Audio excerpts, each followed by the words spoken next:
Hi and welcome to another episode of the Getting Things Done podcast from Vital Learning. I am Morten Røvik and I'm not here this time with my good friend and colleague Lars Rothschild Henriksen. He has had a family emergency he had to take care of, so we decided I would do this interview episode on my own. We always start off by reminding you of the purpose of this podcast, which is to help you learn GTD or become even better GTDers. If you're new to GTD, we recommend you that you go back to and listen to the episodes 1 through 6 as an introduction to the basics of GTD, the 5 steps. These episodes are only available in audio format, so you'll need to head into your podcast app to listen to them. And today's episode is number 97 of the podcast, and today's episode is an interview with DJ and musician Darude. In this interview, I'm joined by Jukka, our partner in Finland, and we are having the great joy of talking to the talented musician, songwriter, and DJ Darude. I suggest that you stop the podcast now and check out the links in the show notes to listen to some of Darude's music, and then come back here for the interview. See you in a bit. And now, our special guest. I am super happy to have you, Darude. Or is it Darude? I think it is Darude because it is the rude person. Are you rude? I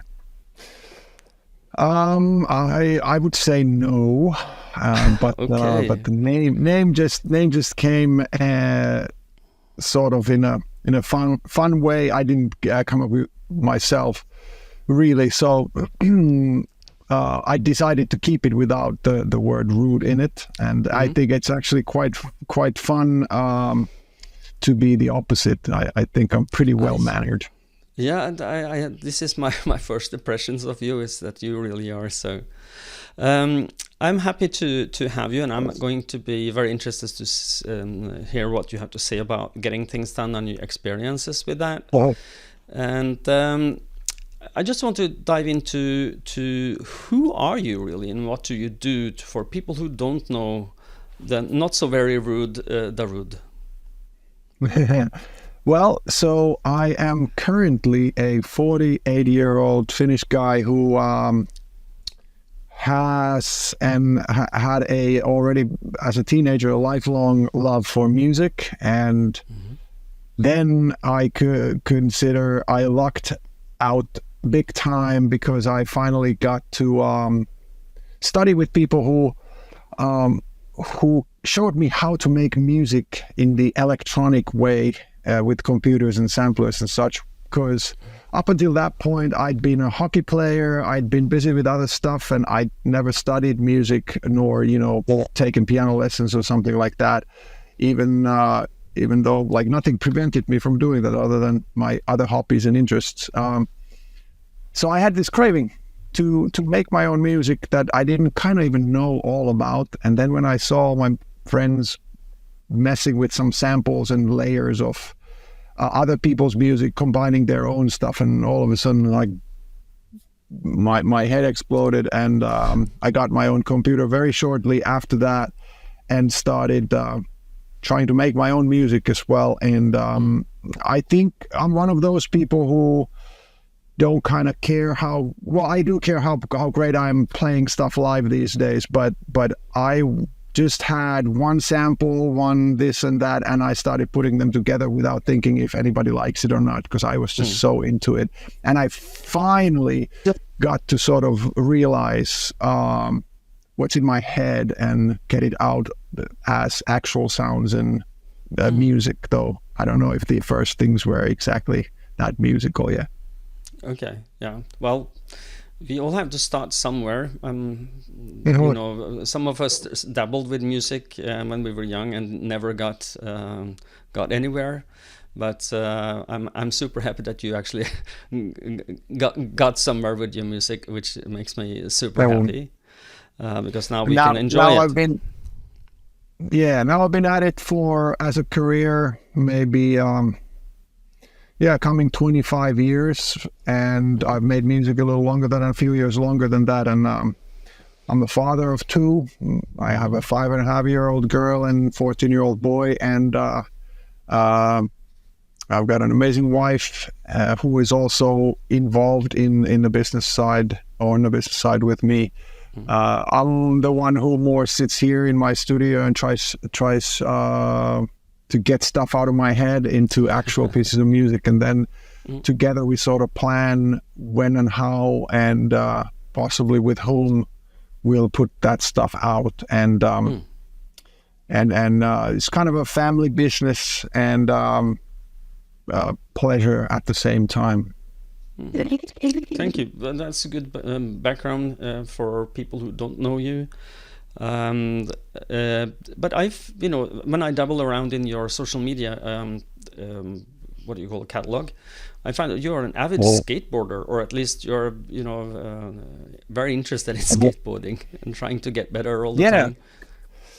I am, so I skated when I was a kid, I don't know, 6, 7 something years. And then my situation changed. I went to the Finnish military service when I was 19 after high school. And so that's a year away from home. And then I actually went straight to study at a different city in Turku, in Finland. And my circles just changed and skateboarding kind of dropped for no real reason that I remember. And then 2016, I visited a friend of mine who has this 3D web design studio, and they had this micro ramp in their office, and I dropped in. I literally it's 50 centimeters high, but it's a half pipe. I dropped in, and I still could drop in. I still could do like a couple of the basic tricks, axle stalls and whatnot. And I was like, why haven't I done this? I don't know. So he had his own skateboards. My friend Franz, and he has a skateboard brand called Silky Skateboards. So I bought a board from him right then and there, but it took me still like 2 years to actually get into skateboarding. So since 2018 now I've been skating, and especially during the pandemic, that was a really, really great release for me. And it's one of those things, like I play ice hockey as well, and that's been there all along, but it's one of those things with ice hockey that it has nothing to do with my profession, has nothing to do with finances, has nothing to do with responsibility to anybody else than myself. And it's also something that, even though I'm late, I had like over 20-year gap, so I'm not going to be in contests anywhere or doing anything spectacular with my skating, but you can always develop. You can always do a different variation of a trick. You can always find new ones, and if you get there, eventually go higher and faster and whatnot. But so it works really well for me. Good, and it's just for fun. Yeah, absolutely. And you've seen me on my socials, and it's kind of fun to post the social stuff. I don't want to mess my algorithms. I have a team who does all of that, like the Darude posting. So I post to the stories on Insta and some YouTube shorts as well. And it's an interesting thing I want to show that side of me, but it doesn't have any purpose really, other than maybe people seeing who I am in addition to Darude and in addition to the music, which sometimes is portrayed as the highlights of the gigs and, champagne and, beautiful looking people and whatnot. And I'm there with my helmet on, with my sweaty body and unshaven face and whatnot. That's me on a skateboard. It sounded like me on my Harley Davidson back in when I had a Harley. So I was also 40 around that time. So somebody gets a Harley, somebody gets a skateboard. So yeah. Okay, I'm going to hand you over to Jukka, who's going to do the interview questions with you. And for those of you who are watching this on YouTube, you will already have understood that Jukka is coming and going, and that's due to some internet wizardry that's out of our hands. So we hope that this is going to work. So I will hand it over to Jukka. And Jukka, what is your, what questions have you prepared? Okay, so thanks. Hello, Darude. We have a number of creative types here in the GTD community within our coaches and trainers, musicians. One of my colleagues is the jazz bass player. I'm a percussionist, as are actually two of my other colleagues here in the Nordics. And at some point in our career, we all came across GTD, regardless of being in the creative side. So how and when you first come across GTD, and what is it that made you decide that this is something that you want to incorporate into what you do?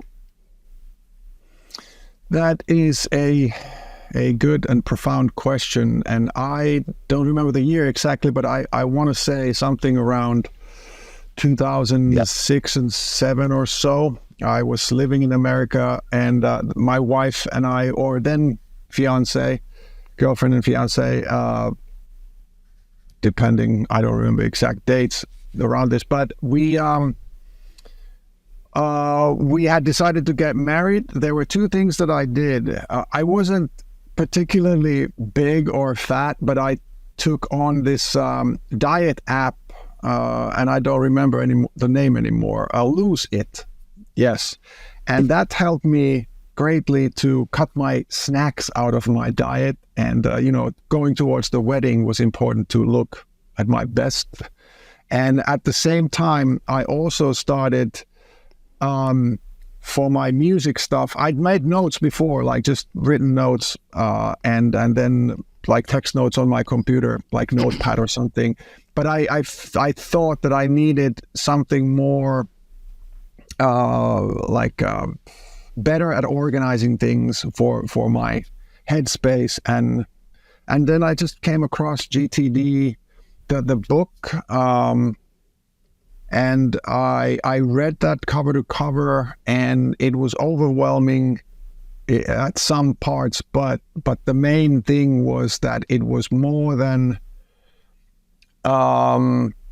like simple bullet points, to-do list, and I could, because I had the sense of I had different levels or grandness of things that I wanted to jot down somewhere.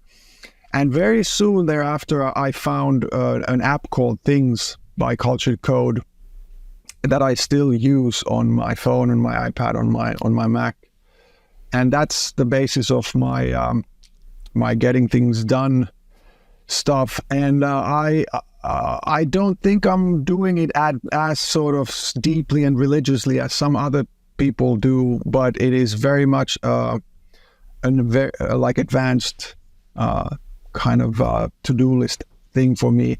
And I have things that have been lingering there for years now. I mean, I've been using it,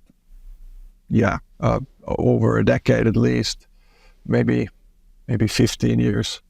And I have some life stuff there, but a lot of it has to do with remembering and organizing the proper order for a project, for instance, regarding my record company or my album things or specific tracks that I work on. And the best thing that I've gotten out of GTD and the app Things is that I never have to worry if I remember an idea or forget it, because I'll just constantly throughout the day I'm putting in things that I need to remember, and then I do my reviews. Sometimes I do them every day, sometimes I do them every week, and then sometimes I do my half a year or yearly reviews and see if I've forgotten something really big that I was supposed to do, and then I bring it up. Thank you. That was a answer that actually opened the door to many places. So thinking about the work that you do, are there any specific GTD principles or techniques that you believe are especially valuable for musicians and or creative types? I don't know, and you know what? Please don't quiz me about the principles and stuff, because I do I can say that I do know what GTD is about, but like I said, I'm not religiously going about it. But what's worked really well for me, a couple of things are that I really like the basic idea that I don't have to remember anything or worry about keeping stuff in my head so that I'll do that next or tomorrow or whatever, but I'll just put it in. That works really well for my creative space, whether I'm in the studio, whether I'm on the road. But if I have an idea, I can put it down. And if I get another idea while I'm doing that, a little bigger thing that I decided to do at the moment, I can actually quickly put it down. And I often actually incorporate, say, an iPhone recording. So I'm doing this thing, I'm having a great idea, a good session, and I get another idea. At some point, I would have been bummed if I'd have to like choose between the two. Now I don't, because I have an iPhone. It can be obviously anything, a recorder. I just hum something in or verbally say something, and I make a note of that in the things as well. So then the next time I have a spot for that thought, then I can kind of put my mind back to that frame of mind. I think that's the key thing. And then another thing is that sort of the app and the GTD principles, they've made me realize that there's a time and a place for everything. So for instance, if I need to do phone calls, I don't often stress about doing them right now, but I do them, for instance, when I'm driving a longer bit. And then when I can't make music, even though I want to, but 24/7 pretty much, but when I'm not in the studio, when I'm not in the right place, then I just kind of can relax about it easier, knowing that the notes are made, and then when I get to my studio, which is obviously the place where I make music, then I do that. So those are those. And then also the review obviously is very important for me, because I make a lot of little tiny things every day, sometimes tens and tens, that I just inbox, and then I later need to go through with those. So that's like sometimes once a day, sometimes once a week when I try and clear the inbox. Can I just make a small comment? You said that don't put me on the spot when it comes to your proficiency, and I just want to say that GTD is a journey. It's not about perfection, but a little bit better every day. And when you tell that you are, you tell very clearly that your head is empty and that you are focused, then that's where we want to be. So just for setting you to rest, we are not looking for perfection, not at all. So, yeah.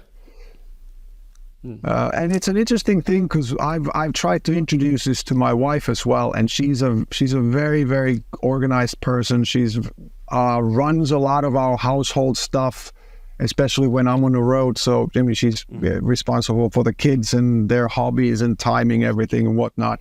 And then also on my business side, she does a lot of things that need to be remembered and has an order and this and that. And then she's tried it, and she does not feel it's either the app, but maybe just GTD in general doesn't kind of work for her brain. And she's tried a couple of times over the years, and she has her own system, and it works really well. Yeah, whatever system you use to get things out of your head. So over to you again, Jukka. Yeah, actually, what you told about working with others sparked another question in my mind, is that when you work with your team, whether it's the team at home or your professional team, you obviously end up working a lot with people who don't necessarily have the same principles or mindset about getting things done as you do. How do you communicate with these people, or are there some GTD principles you've been able to carry over to the people that you work with? I think sort of, in and outside of GTD, I mean, I don't think about the principles daily or whatever. It's just what I do, and my sort of sort of normal day-to-day stuff. But what we've gotten better, my wife and I, recently, or in the last couple of years, is that we've been able to figure out the order of things better. Like a project or a thing that we're going towards is not just one big lump of things that, or like that big thing needs to get done, but we are able to put it into smaller bits. And the order of that, of course, sometimes it's logical, most of the times, but sometimes it might not be. So figuring that out. And then where we've gotten better is that if there are other people involved, then we're quite strict about sort of setting deadlines, even if it doesn't necessarily need a deadline, but deadlines work for us, and then we kind of build a buffer into those deadlines. So if other people are involved, whether they are very artistic minded, aloof, or very, very strict with their stuff, it kind of helps us when we have set the deadlines, and then we have a little buffer. And that, I think, I usually have an outline on my things app, and my wife does it her way, but then kind of, knowing that we can check somebody did that, then somebody did that, now we can do this, and then again check the next one. That helps like alleviating the panic that sometimes can creep in when you go towards a big deadline of getting a big project done. I do feel you. Yeah, definitely. So what if something goes wrong? I mean, not necessarily with a specific project, but the term many GTDs usually use is that we occasionally fall off the wagon, meaning that we are somewhat lost with our process, or we skip the weekly review or something like that. Has that ever happened to you? And if so, what have you done to get back on the wagon?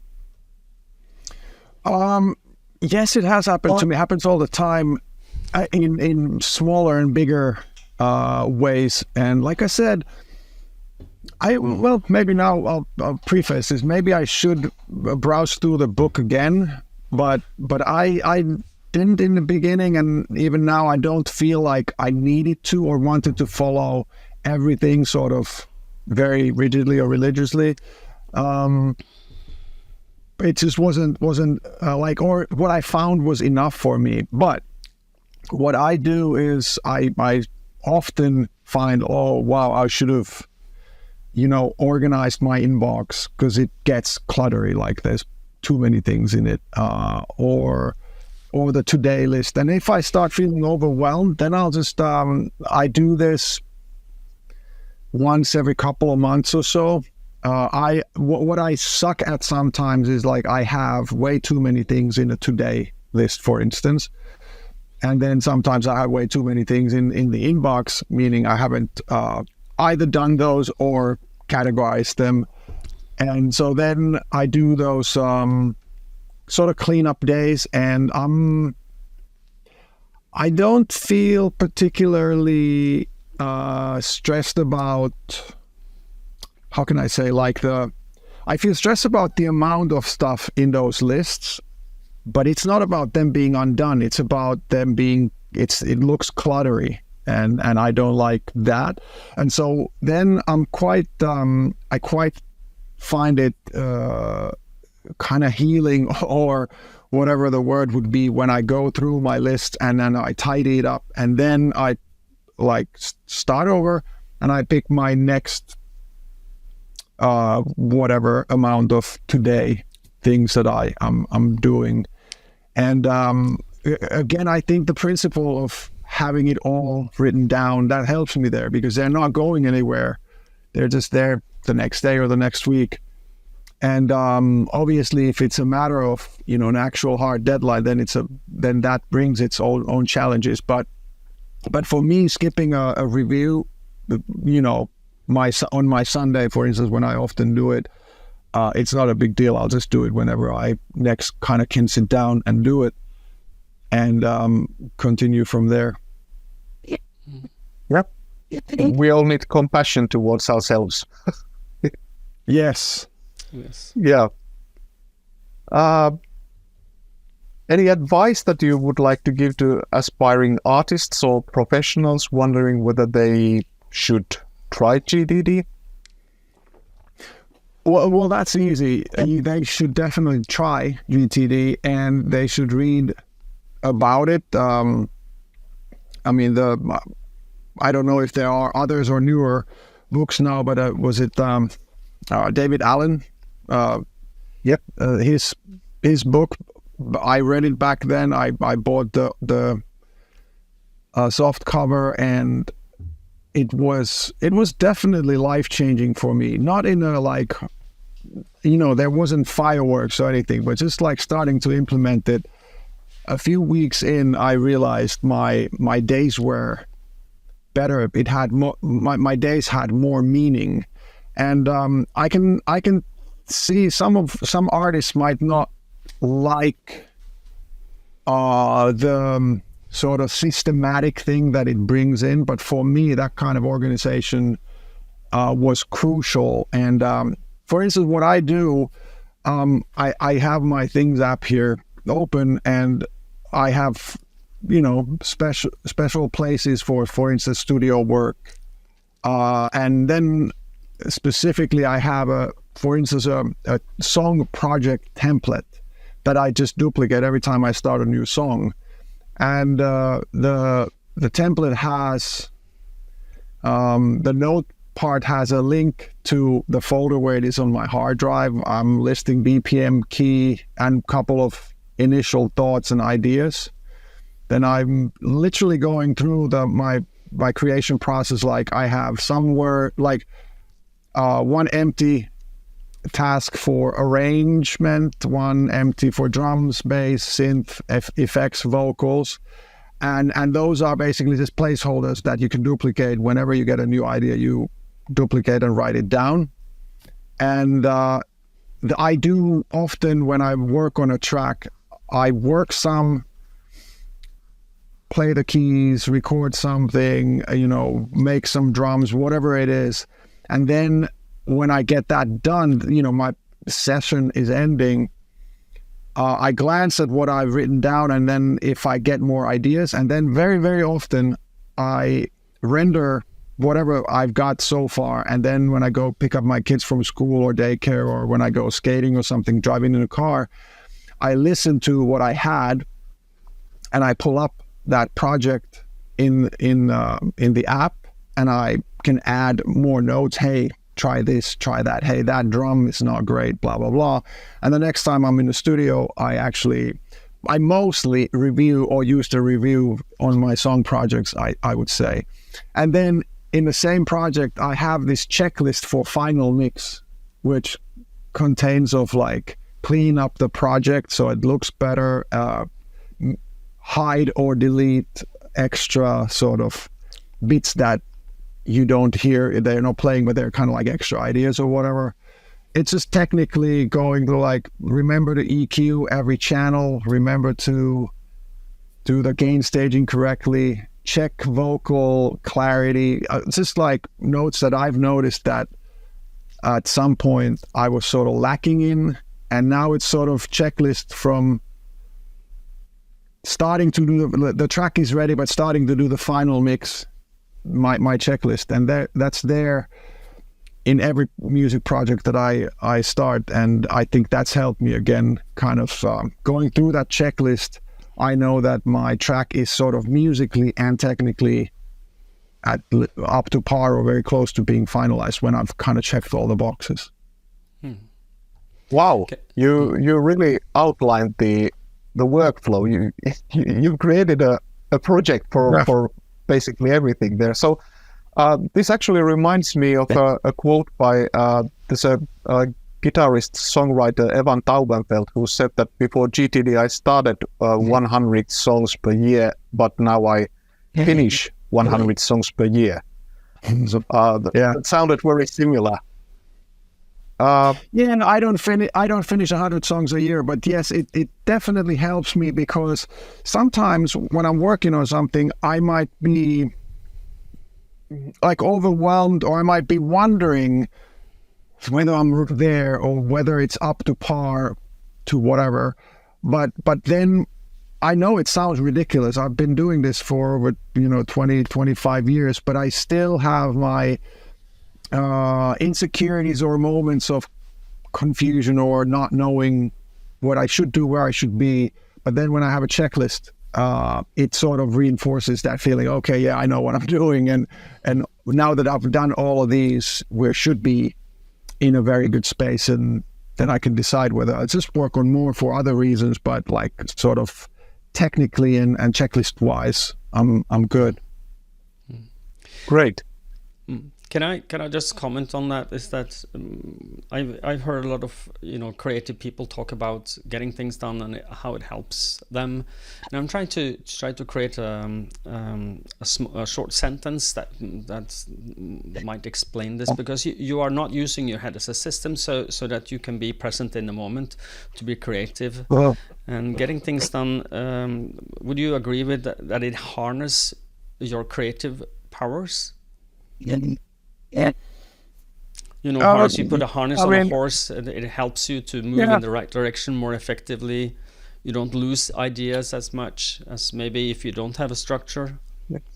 Yeah. I mean, the structure definitely. And I've actually had artistic people tell me that they don't work well with structure and organization like that. And I don't know. But I'm more.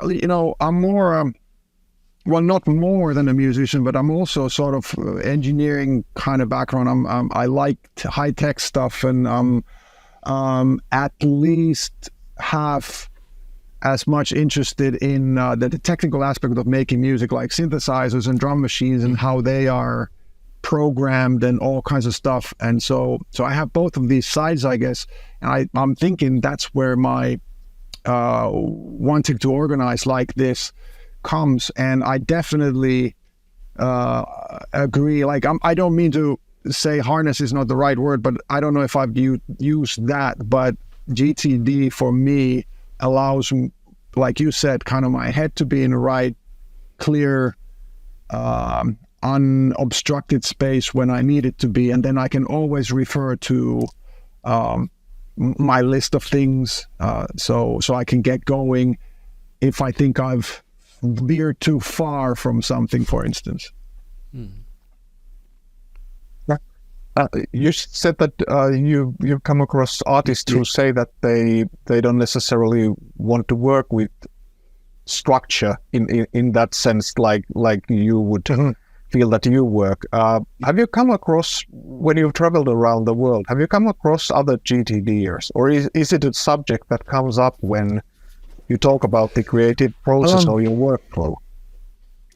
I haven't come across many that would say, hey, I'm doing GTD, or when I'm telling them that I do, it's not a thing necessarily that people are that aware of or that are using, but I've turned a couple of people, I've had a couple of people say buy this things up. I know there are other apps, but I'm on a Mac and this is what I've used forever, so that's just, I don't even want to think about going elsewhere. And then the book as well, I've recommended people reading that, and a couple of them have said, I don't know to what extent they are applying things, but they've said that it definitely was an enlightening reading and learning of the principles.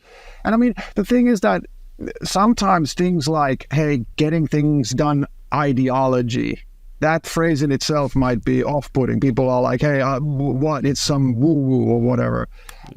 So I very easily, well, when people know me, they know that that's not the case. So if I recommend this to somebody, whether they'll take it on or not, they'll usually check it out, because I'm sort of more practical than woo-woo in my other parts of life, I guess.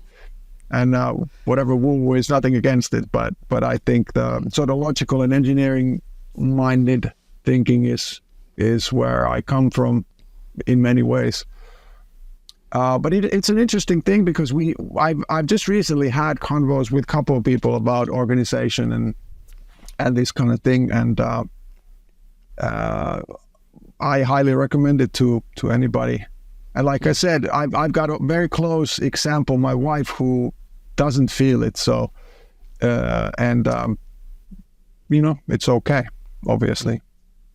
Yep. It is. Great. I'm actually seem to be through with the questions we had planned. Morten, you have something up your sleeve. Not up my sleeve, but as some ending questions is we are going to link in the show notes to darude.com or darude.com. Whoa. And where would you recommend people who are interested in your creative work? Where should they start? Where should they go, and which song should they start first with? Okay, so today is the best day to be a music consumer because you can find anything and everything online. Spotify is an easy place, obviously. Apple Music, whichever platform you're using, my stuff should be almost on all those. I have back catalog coming from 1999 or 2000 up, and you will find that there's 4 albums and there's remixes that you just will find by looking for Darude, Darude. If you want to get in touch with me today, I read my Instagram myself. I have a team who does socials, but Insta is one of those platforms that I'm in the DMs myself with my team as well if it's business stuff. And then I have a stream every Friday, 6 p.m. Finnish time, so EET. That is on Twitch, twitch.tv/Darude, and I DJ. Cool.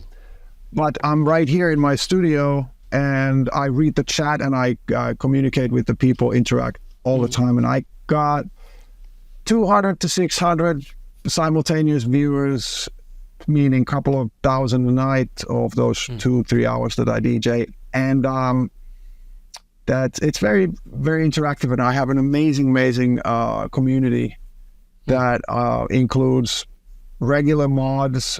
The vibe is always good because, first of all, we don't get dumb people there causing trouble, but also if we do, my mods are really good and kick people out or calm them down for a little. And I got maybe core group of 100 people or something that come hang out. And some weekends, I'm on the road these days now when the pandemic is luckily behind us, mainly. And so I have sometimes somebody from that sort of core crew covering for me, DJing in my place. And so the community can still sort of catch up.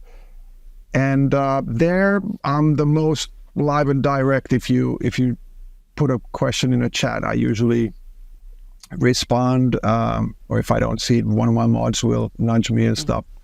And one of the things that I've always wanted to be and naturally been is I don't think I'm some big artist on a high pedestal or something. I'm very approachable and not rude, and so I owe everything that I've had this last 20-25 years soon to my fans and listeners. So I try to sort of give back or be there, be approachable when it's a good time for that. And I like my music has changed, but I believe this is sort of a challenge for somebody if you take a look at it now the first time. Sandstorm is the track. If you've heard one track before, that's what you've heard from me.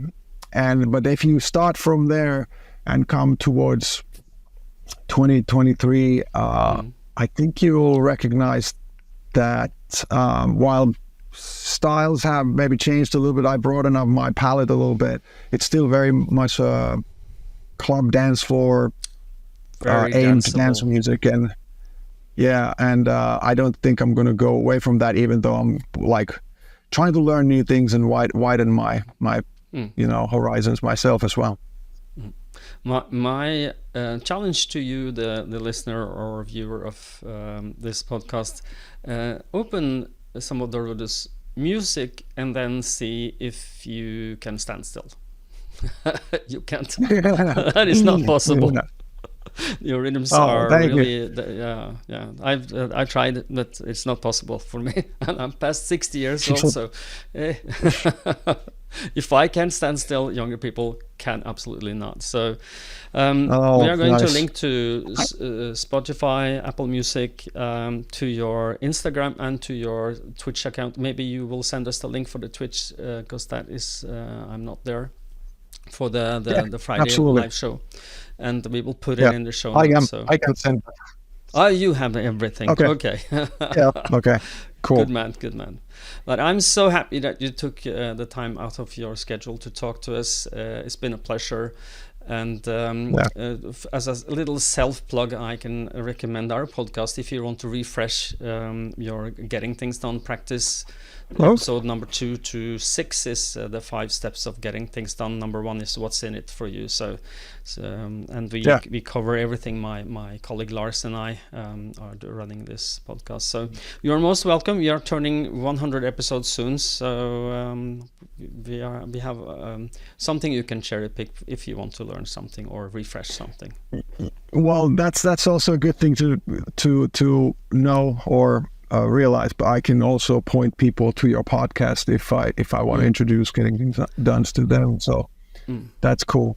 And I'll take the refresher myself. I'm quite heavy in the podcast myself, and more so sort of not always like self-development, but something that has to do with more of that than entertainment, so to say. I find podcasts are really nice.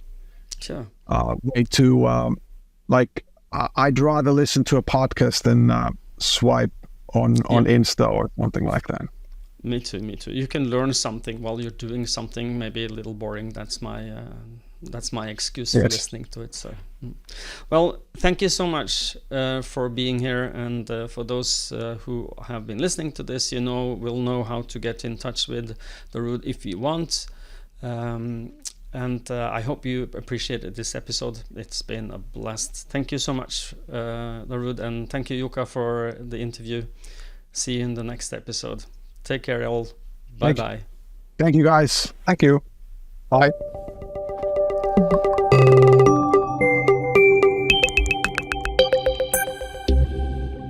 Before we do the usual wrap-up, a quick reminder about a favor we wanted to ask you as a listener. As we mentioned in the previous episodes, we are slowly approaching our episode number 100. This is obviously a big milestone for us, and we wanted to make a special episode out of it. And for this, we need your help. We have already received 3 greetings, and we would like to have more. We would like to hear from you. A quick email, an audio snippet, or even better, a quick video with you. A quick message with whatever you'd like to say, like thanks for the podcast, thanks for episode X that really helped me to do Y, or whatever you want. We'll then use them in the episode number 100 and have a bit of fun in that episode. So if you can find time to do that, we would really appreciate it. And you know where to send it, podcast@vitallearning.dk. As we wrap up this episode, as always, a quick reminder for you to head over to vitallearning.eu and have a look around to learn more about the new company. On that site, you will find information about all the things we can help you with, links to the country website for each of the Nordic countries, and on each of those sites you can find articles about getting things done, links to newsletters, and of course you will find all of our offerings regarding speeches, coaching, and seminars, both virtual and physical. If you're outside the Nordic region, head over to cruciallearning.com to find your local partners. And until next time, people, stay safe and stay productive. Bye-bye.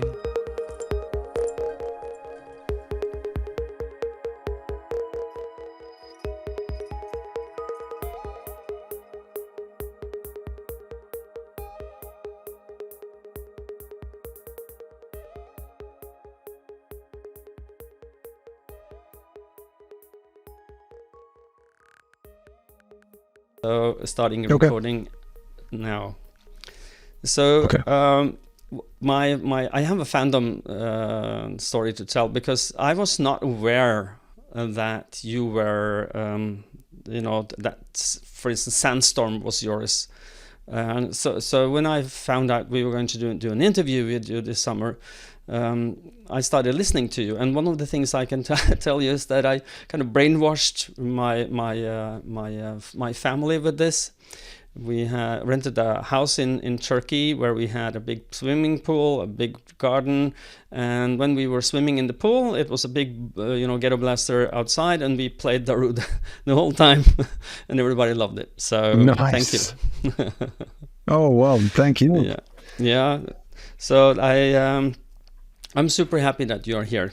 So I will say that now we officially will start the interview, and if I can cut this in somewhere, or it might be if we make a fool of ourselves, we normally cut that out and put it in the end, so that as an Easter egg for people who listen or hang out to the end. So Okay. okay. Cool.